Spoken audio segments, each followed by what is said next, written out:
Meu irmão, é americano, inglês, francês, holandês, Canadá, Estados Unidos, Itália. Toda a OTAN vai atacar o Irã, pô. Vai atacar. Estão doidos para acontecer isso.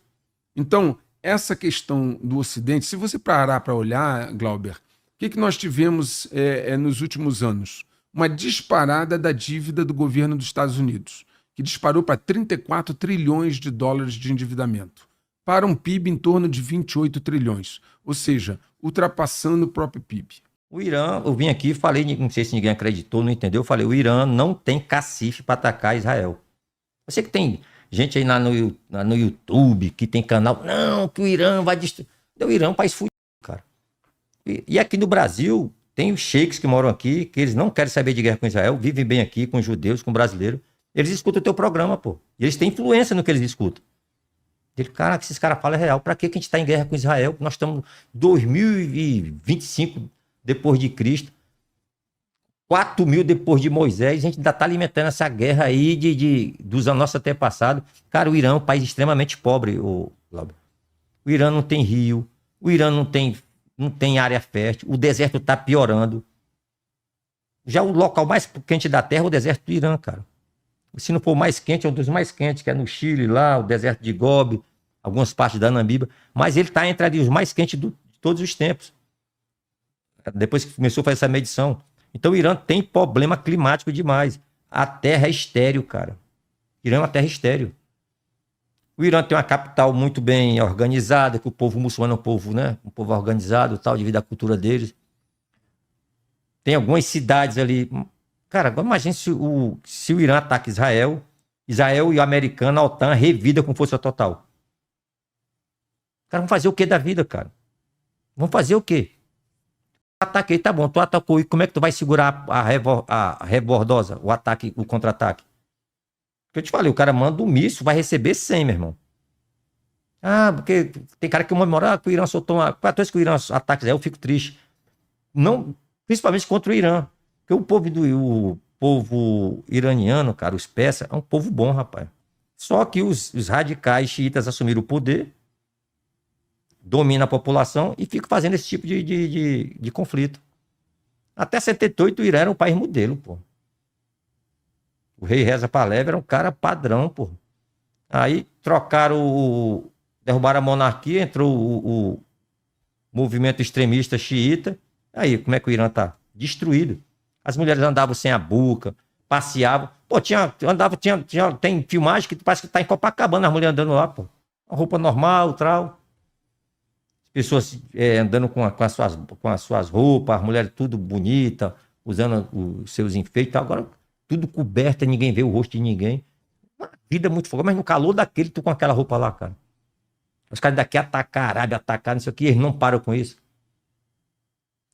Inclusive quando... Cara, Israel não quer atacar o Irã. Israel já teve chance para atacar e não atacou. Tu sabia que quando o Irã vai atacar Israel, eles avisam? Sim. E eles avisam que o ataque vai ser limitado. Pô, vou atacar, mas vou atacar no lugar tal. Eles avisam até onde é o local que eles vão atacar. Sabe o que é isso? É pedir arrego, pô. Cara, o povo israelense é muito bom, os dirigentes, porque se fosse outro iraniano com o poder que Israel tem, já tinha arrebentado com o Irã. Eles avisam pro Israel. Porque é o seguinte, quando eles mostram um poder que eles não têm, isso é verdade. Coragem é uma coisa, poder é outra. Eles têm muita coragem, não tô falando disso não. Agora, o poder que eles falam que tem é um poder muito grande ali, sabe para quê? Um país vizinho, local, aproximado. Mas para projetar poder, o Irã não tem, cara. Eles não têm força aérea, o Glauber. Eles não têm força naval para projetar poder. Eles se sustentam em alguns mísseis que eles têm, com a quantidade boa, mas não é o suficiente, entendeu, Glauber? Porque quando o míssil daquele dispara, deixa rastro, deixa posição. Quantos satélites o americano não tem em cima do Irã ali? Meu irmão, disparou, é plotado. O contra-ataque é mortal, pô. Ele vai ter que passar por cima da Jordânia, todo mundo ali vai proteger Israel. Os próprios países muçulmanos vão proteger, pô.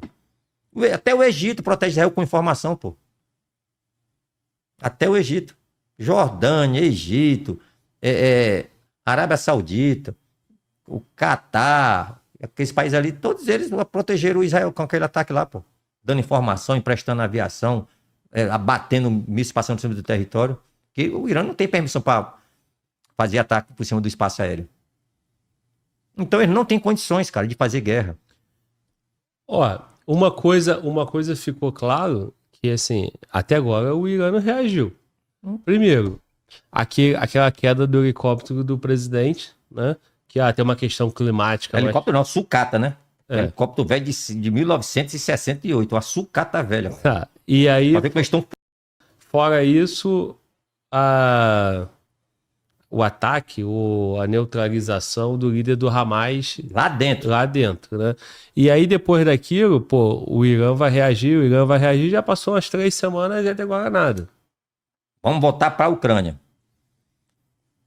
O Israel matou um cara do Hamas lá dentro do Irã.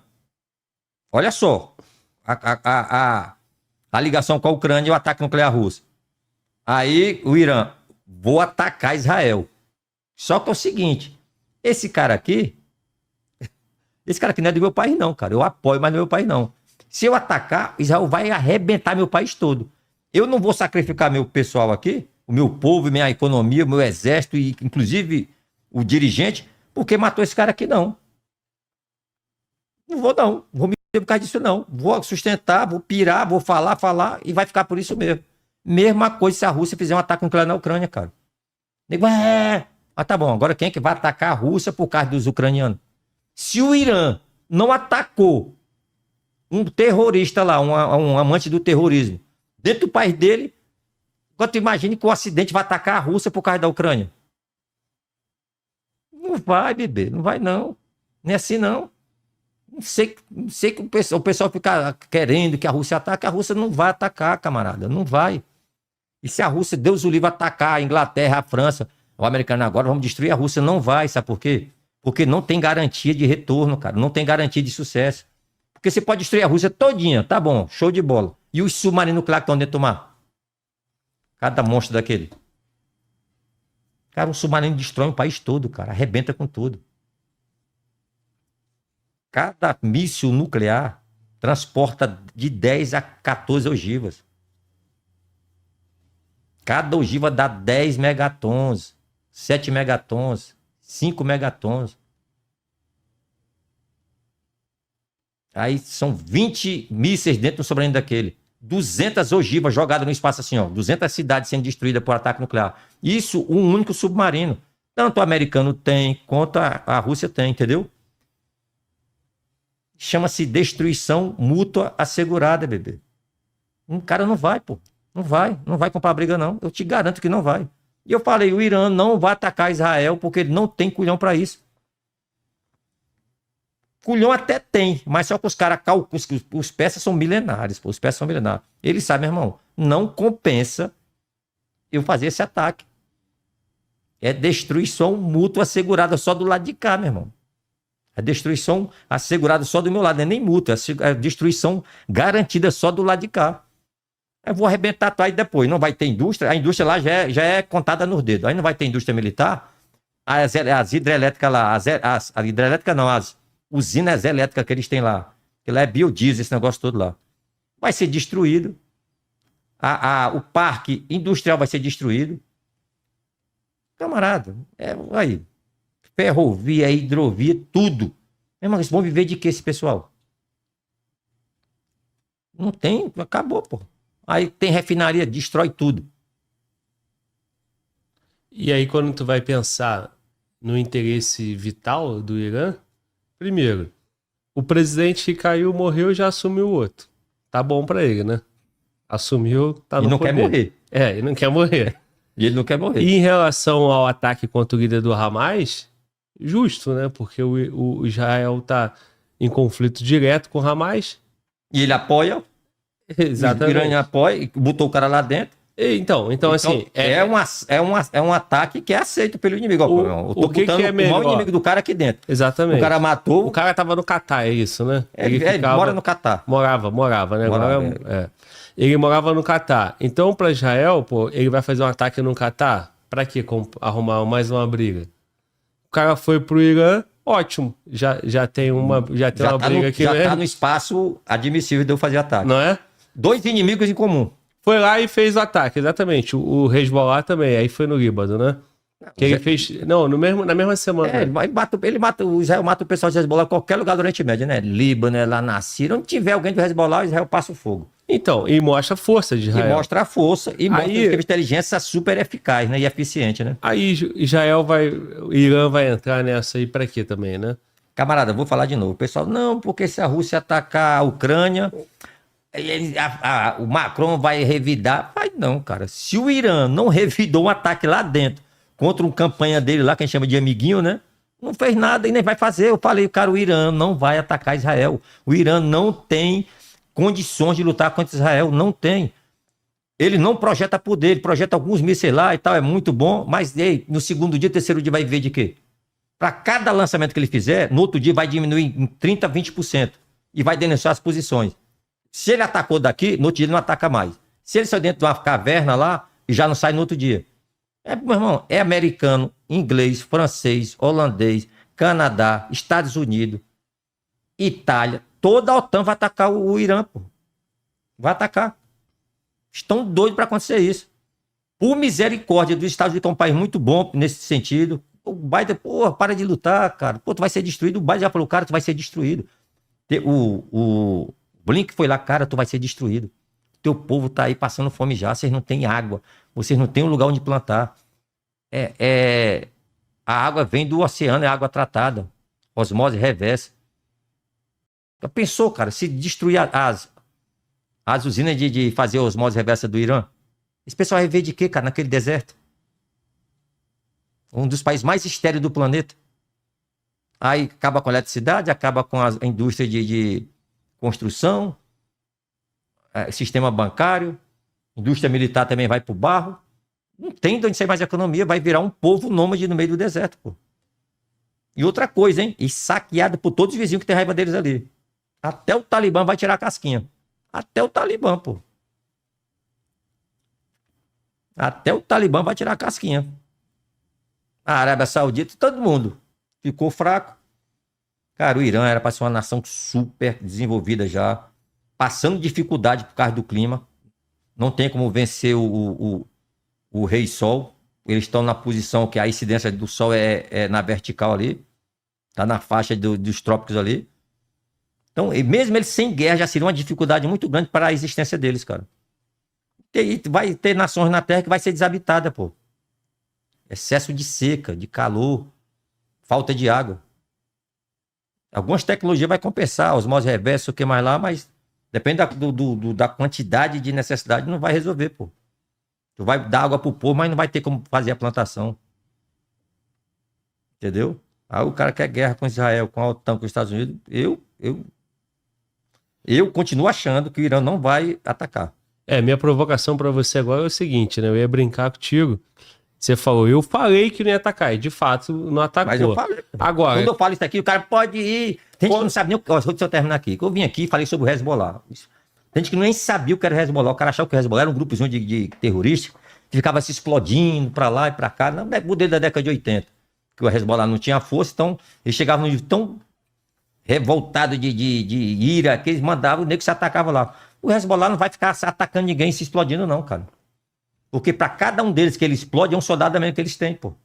E não vai fazer o efeito desejado, vai só mostrar pro mundo que eles são covardes, que eles explodem as pessoas, explodem inocentes, e menos proteção ele vai ter. E mais argumento ele dá para as nações atacar eles, e proteger Israel e proteger os Estados Unidos. Entendeu? Nem Israel vai entrar dentro ali para lutar com o Hezbollah, que ele não é bobo não, pô. Já fez isso e viu que não compensa, porque é um emaranhado de casa, de construção e túnel. O Hamas já ali do lado, já foi aquele inferno, pô. Ele deslocou pouco, do lado. Agora, para atravessar o Líbano ali, sair entrando para combater lá dentro. Não vai. O Israel tem poder de projeção, cara. Coisa que os países do Oriente Médio não têm. Ele tem poder de projeção de força. Força aérea, força naval e força... entendeu? E força estratégica de mísseis e foguete. Ele destrói tudo, pô. E vai bombardear até... Por que não fez isso? Porque o libanês em si não tem culpa, pô. É refém da política, do modelo. Tá, então assim, o que eu ia brincar contigo é o seguinte. Até agora, Carcará tá tá bem na fita. Você falou e de fato não aconteceu. Daqui uma semana, amanhã, alguns dias, um mês pra frente, Irã ataca Israel, o que que tu... Aí Como é que fica? vai ficar um país estéril. Vai acontecer o que eu tô te falando. Vai sacrificar toda a sua existência por causa de um ataque? Porque é o seguinte, o primeiro ataque qualquer um faz, pô. O cara pode... O Bin Laden não atacou os Estados Unidos? E depois, meu amigo, do ataque? É o quê? Vai viver de quê? Se escondendo igual rato?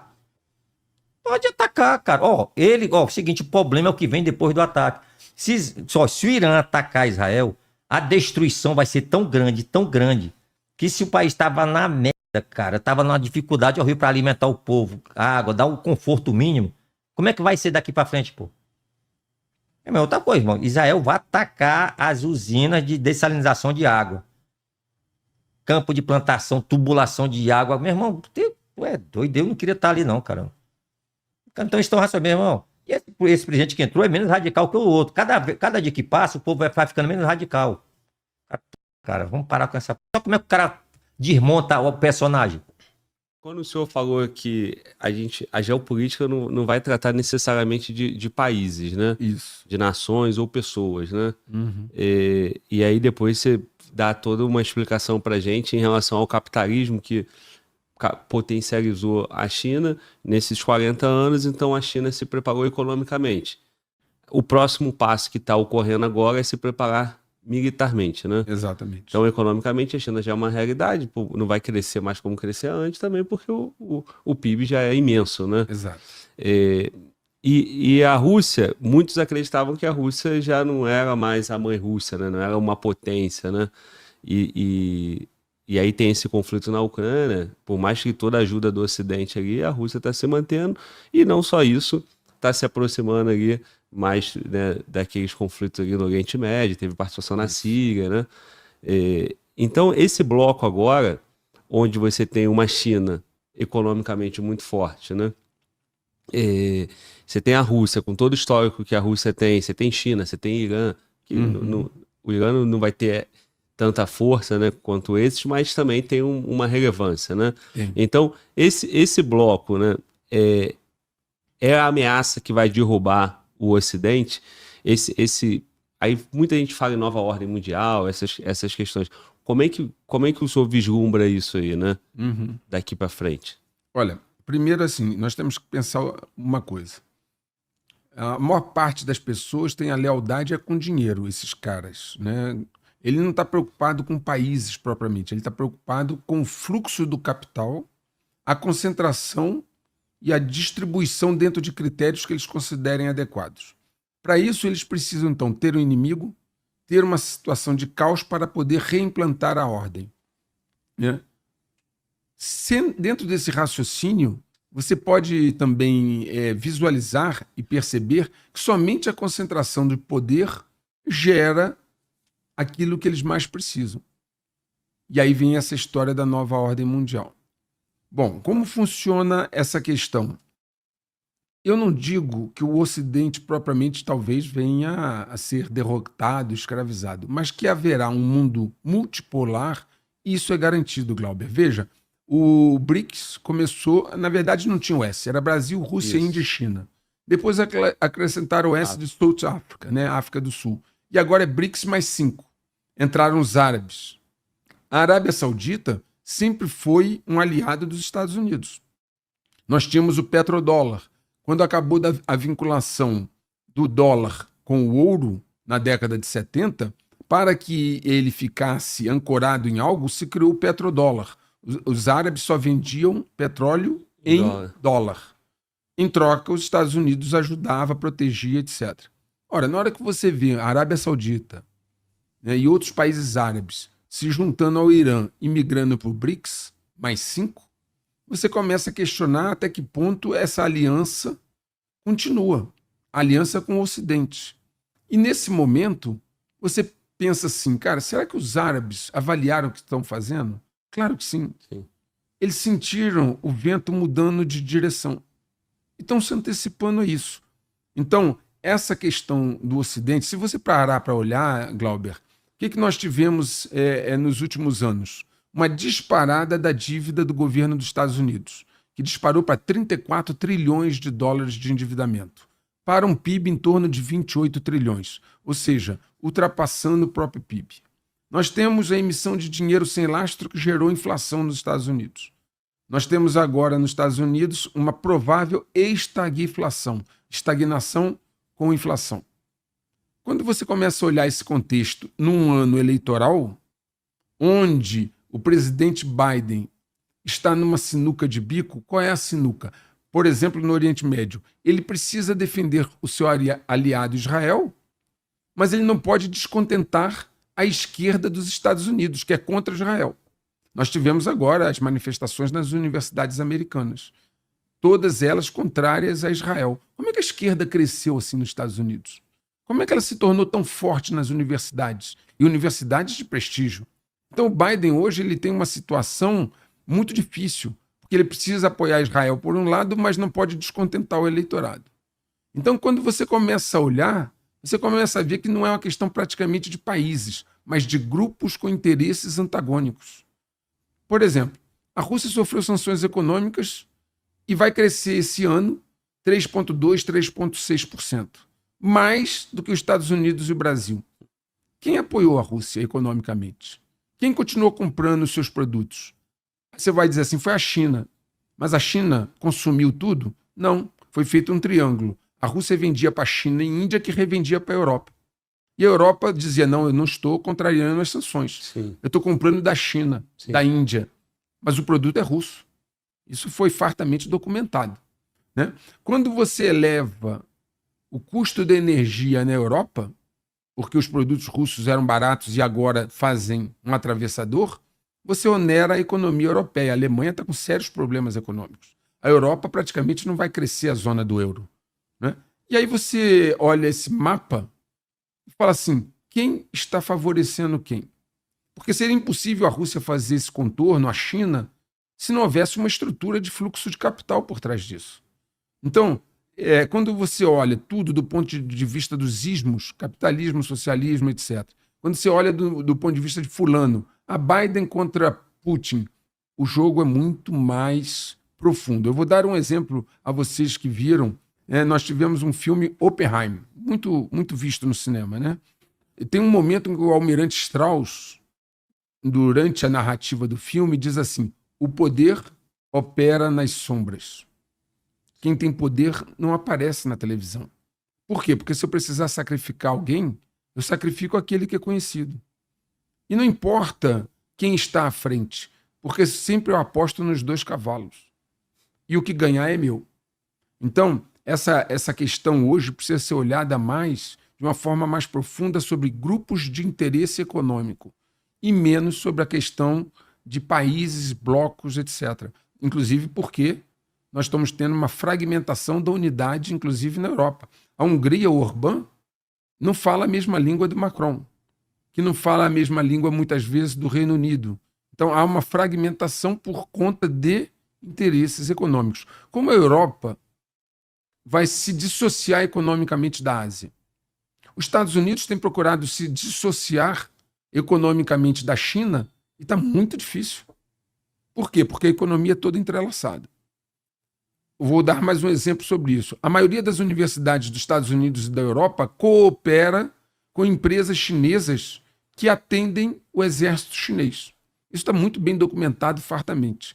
Por que que universidades dos Estados Unidos e da Europa transferem tecnologia para empresas chinesas de dupla utilização? Ou seja, aquela tecnologia pode ser civil ou militar. Porque há muitos interesses funcionando em torno disso. Quem acompanhou os escândalos, né, que houveram de espionagem, sabem que os chineses construíram a sua potência militar suplantando um gap tecnológico, que eles estavam muito atrasados, roubando conhecimentos tecnológicos do Ocidente. Mas será que o Ocidente, CIA, FBI, tantas agências de inteligência não viram nada? Vou dar mais um exemplo, Glauber. Nós sabemos que um balão chinês sobreviveu aos Estados Unidos durante 1 semana e depois foi derrubado. 1 semana depois de ele passar por todos os Estados Unidos, é que acharam ele. Se os Estados Unidos têm satélites que podem encontrar coisas muito menores. Então, essa questão, se você olhar hoje o que está acontecendo no Pentágono, por exemplo, a política de diversidade, equidade e inclusão, suplantando as promoções por mérito, isso é um estudo que o Congresso dos Estados Unidos, inclusive, está questionando, nós começamos a ver que a agenda é muito mais profunda. E aqueles que nos ouvem pensam assim, no que isso vai afetar a minha vida? Ora, um conflito que possa vir a acontecer afeta a economia. Afetando a economia, vai afetar o pão nosso de cada dia. E aí é nessa que volta na mesma história dos grupos capitalistas, dos fundos, que vão aproveitar a baixa ali dos ativos e vão ficar ainda mais forte. A ideia é por aí? Lembra daquele ditado assim, quem desdenha quer comprar? Sim. Né? Então, assim, quando eles começam a desvalorizar os ativos, é porque eles pretendem comprar. Por exemplo, o Bill Gates hoje é um dos maiores compradores de terras nos Estados Unidos. O BlackRock está comprando vários imóveis nos Estados Unidos. Por quê? Você quer ver um outro exemplo? O Mark Zuckerberg. Ele vendeu a maior parte das ações que ele tinha da sua própria empresa. Hoje ele tem 12% ou 14%. Por que você vende ações da sua empresa quando ela é altamente lucrativa? As big techs, né, as empresas de redes sociais, altamente lucrativas. Por que você vende? Só se você tiver no seu horizonte, ao olhar mais à frente, você tem uma perspectiva diferente do sucesso que foi para trás. Sim. Então eu sempre digo no canal uma coisa, Glauber. Você quer saber o que vai acontecer? Verifique o que as pessoas que têm dinheiro e poder e informação estão fazendo. Se o cara que tem dinheiro, tem poder, tem informação, começa a fazer algo, é simples. É só acompanhá-lo. Se ele está comprando, você pode comprar. Se ele está vendendo, é melhor vender. Né? Observe o que cada um deles faz. Não existe coincidência no mercado. Ele tem informação privilegiada, ele tem inside information, informações de dentro.